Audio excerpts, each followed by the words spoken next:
Sabay-sabay nating kilalanin si Boriska Kiprianovich. Si Boriska ay ipinanganak noong January 11, 1996 sa lugar ng Volgograd sa Russia. Alam nyo, lumaking mahiyain ang batang si Boriska. Ganun pa man, base sa mga report, nagtataglay siya ng above average na IQ. Matalinong bata si Boriska. Base sa kanyang mga magulang, marunong na siyang magsalita sa edad na 2 pa lamang. Kasabay na rin ito ang pagkamarunong niya sa pagbabasa, pagdodrawing at pagpipinta.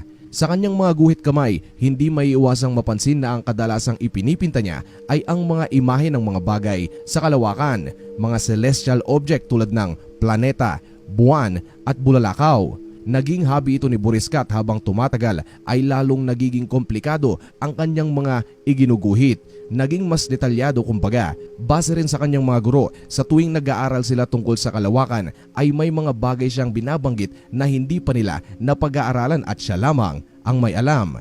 At hindi siya naghuhula lamang, ang lahat ng kanyang sinasambit ay makukumpirma sa mga libro tungkol sa kalawakan. Hindi lang yan, base sa pagkakatanda ng kanyang ina, 3 o 4 na taong gulang pa lamang siya ay nakita na niya na nagbabasa si Boriska ng libro na nakasulat sa lengguwahe na Latin. Samantalang ako nung kabataan ko, kinakain ko na parang chocolate ang mga buhangin.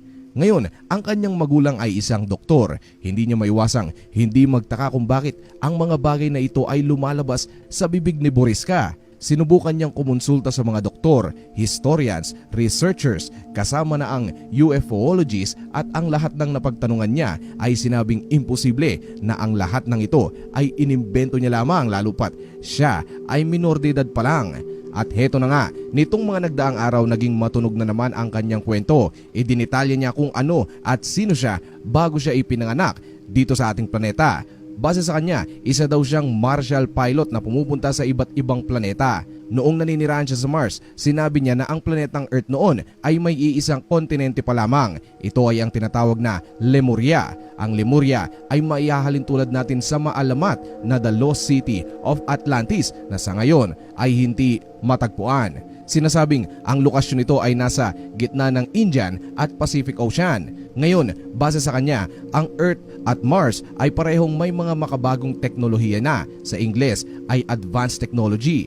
Hindi lang yan, binanggit din niya na ang pagta-time travel at teleportation ay nagagawa na rin ng mga tao noon. Ang mga taong naninirahan naman dito ay parang sa Men in Black. Iba-iba silang lahi o sabihin na nating alien at mayroon silang iba't ibang teknolohiyang taglay. Tulad ng nasabi, sa naging buhay niya sa Mars ay isa siyang piloto. Ang planetang Earth at Mars noon ay interconnected o mayroong bagay na nagdidikit sa 2 planeta. Madalas niyang bisitahin ng Earth noon at ang lugar na paborito niya dito ay ang Egypt. Idinitalye niya din ang kanyang ginagamit na sasakyan papunta rito. Ang sasakyan na ito ay may hugis na tatsulok.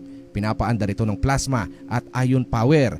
Hindi na sila gumagamit ng gas noon. Ito ay dahil ang ibinibigay nitong lakas sa kanilang sasakyan ay hindi na sapat. Ang mga ito ay nangangailangan na ng ibang source of energy o mas malakas sa gas para mapaandar. Ito nga ay ang ion at plasma. Dagdag pa niya, gumagamit sila ng espesyal na spaceship upang makapag-time travel. Ang mga taong naninirahan sa Mars ay may iba-ibang itsura pero kadalasang medyo may pagkahawig din sa atin. May iba na malaki ang mga mata, mapuputla ang kulay ng balat at ang iba naman ay mayroong pangatlo o pang-apat na mga kamay. Sa nakaraang buhay ni Boriska, sinabi niyang ang mga nakatira sa Mars ay kayang huminga ng carbon dioxide o CO2 sa table of elements. Ang CO2 ay isang uri ng hangin na kung lalanghapin nating mga tao na nakatira sa Earth ay maaari nating ikamatay. Siya ay may tangkad na 7 feet at ang mga Martians ay hindi tumatanda pagtungtong ng 35 anyos at maituturing na silang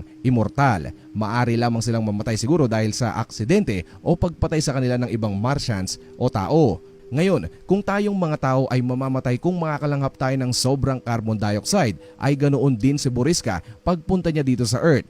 hindi niya kayang langhapin ang nilalanghap nating hangin, ang oxygen o O sa Scientific Table of Elements. Kaya naman gumagamit siya ng special suit na tulad ng ginagamit ng mga astronaut dito sa Earth noong pumunta sila sa buwan. Dagdag pa niya sa kanyang istorya, sa planetang Jupiter ay may tinatawag tayong The Great Red Spot. Ito ay maihalin tulad natin sa isang napakalakas na bagyo at hindi lang basta-basta bagyo. Ito ay may bilis na 432,000 kilometers per hour at sa sobrang lawak nito, base sa mga dalubhasa ay triple ang laki nito kumpara sa planetang Earth. Ang istorya naman kung bakit nabuo ito ay ang mga Martians daw noon ay sinubukang gawing araw ang Jupiter pero hindi sila nagtagumpay. Kaya naman ang naging resulta ng kanilang ginawa ay ang The Great Red Spot.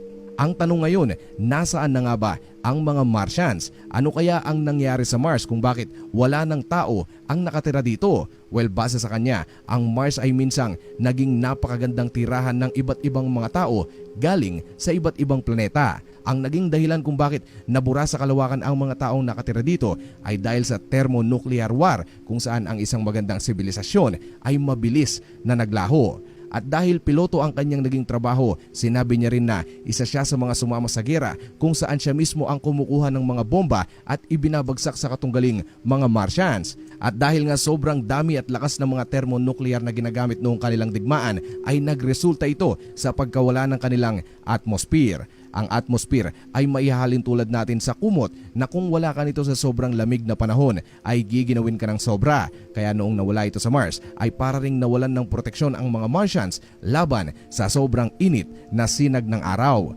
Mayroon din siyang sinabi tungkol sa marami pa daw tayong hindi natutuklasan sa ating planeta tulad na lang ng isang boton sa likod ng Sphinx malapit sa The Great Pyramid of Giza. Ang sinasabing Sphinx ay may itinatagong boton na kung matutuklasan natin ang gamit nito ay malaki ang magiging epekto nito sa magiging buhay nating mga tao. At sa konting pagsasaliksik ay mayroon nga maraming artikulo tayong makikita tungkol sa mahiwagang boton na nasa likod ng tenga ng Sphinx. Ngayon, mabalik tayo sa Mars. Kung tatanungin niyo siya kung mayroon pa bang mga tao na patuloy na naninirahan sa Mars, ang sagot niya ay oo. May ilang mga Martians na nakapaganda sa sinasabi niyang digmaan sa kanilang planeta at ang kinaroroonan nila ngayon ay nasa ilalim ng lupa at hindi na bago sa atin ang bagay na ito.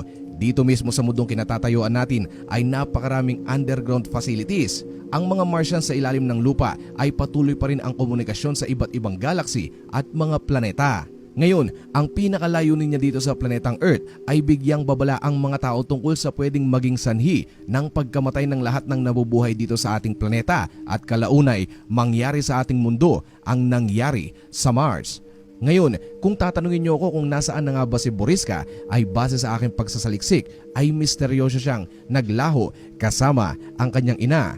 Tulad ng nasabi, naging matunog na naman ang pangalan niya at wala ni isang reporter o researcher ang nagkaroon ng pagkakataon na muling interviewin siya tungkol sa naging buhay niya sa Mars. Pero isang journalist ang napagsabihan ng isang Russian na nagtatrabaho noon sa gobyerno na si Boriska at ang kanyang ina ay nasa isang tagong lugar kung saan pinoprotektahan siya ng gobyerno ng Russia. Ang kwentong ito sa ngayon ay magsisilbing misteryo. Panahon lang ang makakapagsabi kung kailan natin matutuklasan kung mayroon nga bang katulad natin na naninirahan sa ibang planeta.